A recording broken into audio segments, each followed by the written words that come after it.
BYD sold 2,256,714 fully electric cars worldwide last year and overtook Tesla to become the planet's largest EV maker. In April 2026, for 1 month, its European battery electric registrations passed Tesla's for the first time, 7,231 against 7,165. That's not a one-market story. It's a company building a 30% cost advantage into every part it makes, closing in on the entire European industry at once, market by market, with the tariff wall Brussels built to slow it down already showing gaps. This channel went through the sales data, the tariff filings, and BYD's own domestic financial troubles to work out exactly how it's winning across Europe and where it's already cracking at home, without leaning on either the hype or the panic that most coverage of this story settles for. Subscribe if you want the next of these before the story gets written by a press release. Start with the scale, because it's worth sitting with for a second before any of the tariff detail or technology comparisons that follow. BYD built 4,545,423 passenger vehicles in 2025, every type combined from entry hatchbacks to SUVs, and its battery electric total of 2.25 million overtook Tesla's 1.64 million outright. Total new energy sales, including plug-in hybrids, reached 4.6 million. Annual revenue landed at roughly £87.6 billion. That's not a challenger brand chipping away at the edges anymore. That's the largest electric car company on Earth, full stop. And Britain is one of the 2 places in Europe where it's growing fastest. Across Europe as a whole, BYD's year-to-date total through April sat at 27,008, against Tesla's 61,343 over the same stretch. Tesla isn't beaten yet, cumulatively, and anyone claiming otherwise is rounding up. But April's monthly crossover on pure electric sales is the number that matters because it's the first time it's happened at all. Tesla typically front-loads its quarter, and the direction of travel only points one way. The UK shows the same pattern in its sharpest form. Registrations hit 37,795 in the first half of 2026, up 94.9% on the 19,390 BYD sold in the same period a year earlier, according to figures compiled from SMMT registration data. June alone brought 6,242 UK registrations, a 2.93% slice of the entire UK new car market, for a brand that barely had a UK showroom 3 years ago.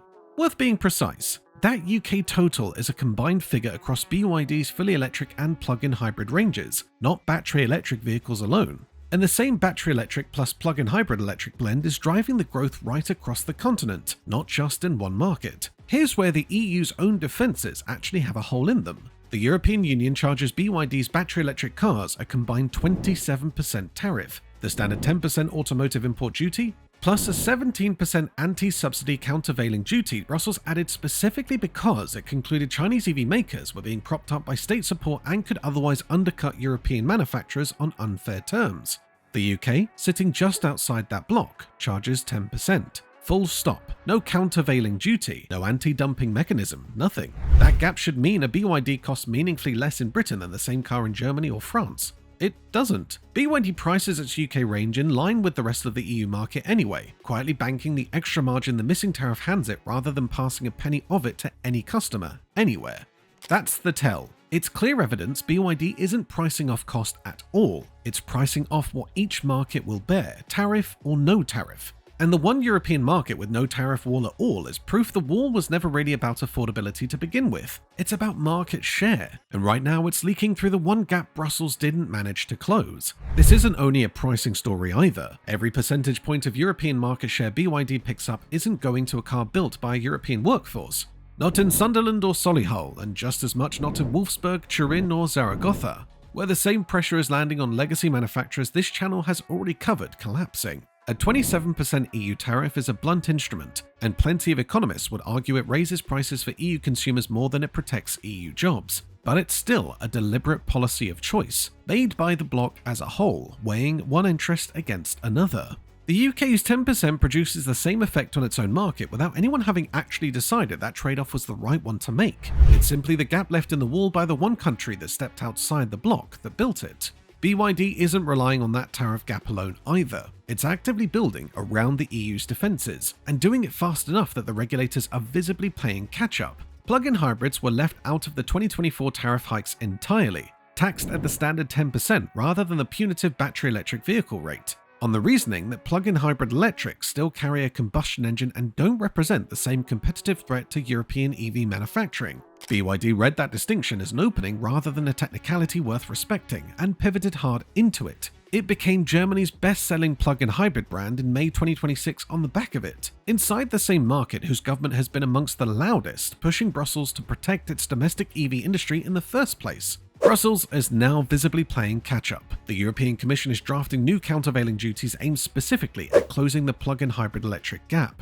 But that process moves at the pace of EU regulation, not the pace of a company already shipping cars through the loophole it targets. The longer-term fix is more permanent, and it's the part that should worry European manufacturers most of all, because a tariff can be raised again at the stroke of a pen, but a factory doesn't uninstall itself once it's built and staffed. A new BYD plant in Szeged, Hungary is scheduled to start production in 2027. Cars built inside the EU pay no import duty at all, tariff or otherwise, which means the entire 27% EU war currently slowing BYD down is a temporary problem with a hard expiry date already on the calendar. Hungary gets the jobs and the investment. Every other manufacturer gets a domestic Chinese competitor with none of the tariff friction that's currently the only thing holding the line. What's actually pulling buyers in isn't only the price. BYD's Megawatt Flash Charging 2.0 runs a 1000-volt architecture through a dual-gun connector to hit a peak of 1500 kilowatts, adding 400 kilometers or 249 miles of range in 5 minutes flat. That figure sounds like marketing exaggeration, and normally it would be. Motoring journalists have spent a decade being handed lab-conditioned charging claims that fall apart the moment a real car meets a real charger in the rain. Inside EVs traveled to Beijing specifically to test it and confirmed it on camera, stating plainly that the 5-minute claim is real and that they filmed the whole thing to prove it. A full charge on that network in China currently costs the equivalent of about 12 quid. On a system that does the job in a fraction of the time it takes on any public rapid charger currently installed anywhere in Europe. No European manufacturer is within touching distance of that speed at any price, and none has announced a credible timeline to get there. The driver assistance hardware follows the same pattern. BYD's God's Eye system runs on the company's own 4nm Zhuangji A3 chip, uses genuine LiDAR, and supports level 3 and level 4 autonomous capability, and it's standard equipment even on entry-level hatchbacks priced under £11,000 in China. European manufacturers routinely charge thousands of pounds extra to option in LiDAR and equivalent level 3 hardware, where they offer it at all. Put that next to the Renault 5 E-Tech sitting in the price comparison earlier, a genuinely good, genuinely cheap European EV at €25,000. And it simply doesn't carry anything close to that sensor suite as standard, because no mainstream European manufacturer currently can at that price point.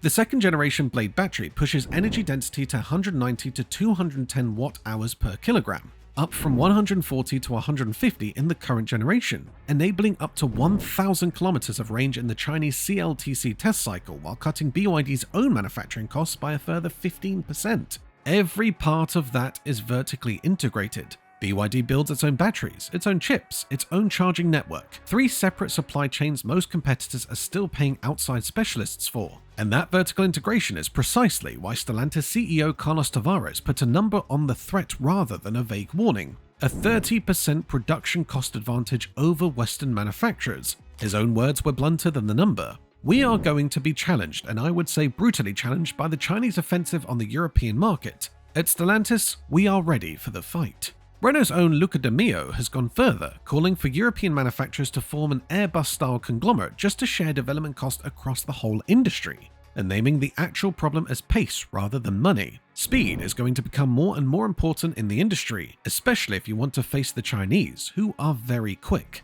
2 rival CEOs from 2 rival companies saying the same thing in the same year is not a coincidence, and it's not the kind of thing either man would say lightly in front of shareholders. Call this what it actually is: a wall with 2 doors already standing open in it. The UK is the door that's open right now, the one European market where BYD faces the least tariff resistance and can afford to move fastest, precisely because the wall the rest of the continent put up simply doesn't extend there. Hungary is the door that opens permanently in 2027, the moment the cars start rolling out of Szeged duty-free, inside the block rather than outside it. Every dealership opened and every registration logged through either door now as a market share a legacy European manufacturer doesn't get back easily once a buyer has already switched brands and settled into a service network. Vertical integration is the mechanism that makes holding both doors affordable at once. A European manufacturer buys its battery cells from a specialist supplier, buys its driver assistance chips from a specialist supplier, pays a specialist charging network operator for access to rapid chargers. BYD does all three itself, in-house, at cost rather than at supplier's margin, which is the actual unglamorous mechanism behind Tariffs' 30% figure. It isn't cheaper labor and it isn't lower standards. It's simply fewer companies taking a cut between the factory and the finished car. None of this is happening in a vacuum, and it's worth being direct about why this channel keeps circling back to it. When we posted the Volkswagen Group collapse, the pressure driving that story down wasn't only internal mismanagement. It was exactly this: a competitor building batteries, chips, and charging hardware in-house at a cost structure no European group can currently match. When Stellantis reports its own numbers, BYD is very often the uncomfortable reason those numbers look the way they do. This isn't a separate story from the European collapse pieces this channel has already covered. It's the other half of the same story, told from the side that's winning instead of the side that's losing. On the ground, that threat has a physical footprint now, not just a set of registration figures on a spreadsheet. BYD is targeting 2,000 sales points across Europe by the end of the year, and the UK shows how fast that build-out is actually moving on the ground. 75 dealership locations expanded to 90 by September 2026 alone. That's not a brand testing the water with a handful of flagship showrooms in one city. That's a brand building the same dealer servicing parts infrastructure a century-old European manufacturer relies on the assumption it's staying for the long haul rather than making a quick land grab and retreating if the tariff picture changes. Look at where it's actually undercutting the market right now, and the pattern holds at both ends of the range, not just the cheap end most coverage focuses on. The Dolphin Surf starts at 19,990 euros in Europe, against 25,000 euros for a Renault 5 E-Tech and 37,000 euros for a VW ID3 Pure. A genuinely cheaper car doing the same entry-level job, undercutting the cheapest mainstream European rival by $5,000 and the VW by nearly half. At the top end, a dual-motor all-wheel drive BYD Seal starts at £48,700 in the UK, against £49,990 for the equivalent Tesla Model 3 and £55,600 for a Volkswagen ID7. That's within touching distance of Tesla on price and comfortably cheaper than VW's own flagship electric saloon. On a car carrying comparable performance figures and, on the God's Eye equipped versions, considerably more driver assistance hardware than either rival offers as standard. BYD isn't winning by being the budget option at one price point and hoping the rest of the range gets ignored. It's winning by matching or beating the competition at every price point it chooses to compete at, which is a far harder position for a legacy manufacturer to fight than a single cheap runabout undercutting the bottom of the market would ever be. None of which means the story is one-sided, and this is the part BYD's own marketing has no interest in you seeing. Back home, the growth has come at a real cost. In May 2025, BYD launched a third wave of domestic price cuts, slashing up to 53,000 yuan, about £5,800, off its own models after dealer inventories ballooned past 150,000 unsold units.